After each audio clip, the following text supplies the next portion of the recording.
चंद्रयान-3 चांद पर रोवर प्रज्ञान ने वह काम कर दिया जो स्ट्रेचिक सोमनाथ ने दी खुशखबरी।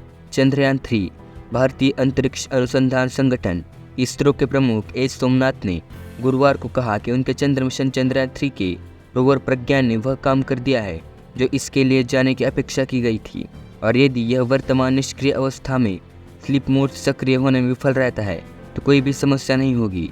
वह गुजरात के गिर सोमनाथ जिले में सोमनाथ मंदिर दर्शन करने गए थे और उन्हें यही खुशखबरी दी।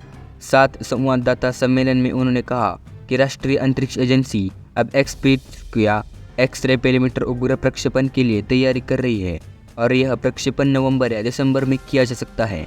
चंद्रमा पर वर्तमान में प्रज्ञान के सुप्तावस्था या निष्क्रिय अवस्था में होने की स्थिति पर इसरो के प्रमुख ने कहा कि चंद्रमा पर तापमान शून्य से लगभग 200 डिग्री सेल्सियस नीचे जाने पर अत्यधिक प्रतिकूल मौसम के कारण इसे इलेक्ट्रॉनिक सर्किट यदि क्षतिग्रस्त नहीं हुए तो यह फिर से सक्रिय हो जाएगा।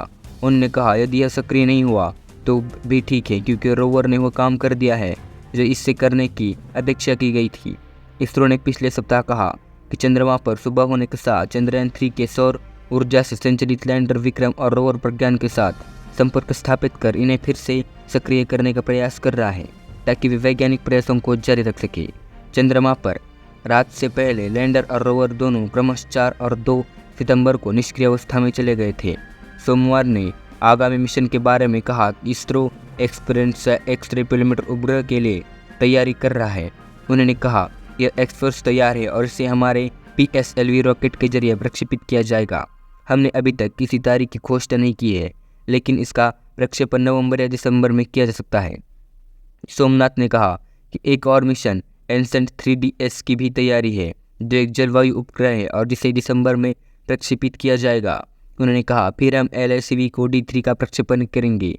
या जैसे कि आप जानते हैं हमारा लघु उपग्रह प्रक्षेपण यान है, यह तीसरा प्रक्षेपण है। यह प्रक्षेपण नवंबर या दिसंबर में किया जाएगा। इसके बाद NASA ISRO synthetic aperture radar या निशान की बारी आएगी।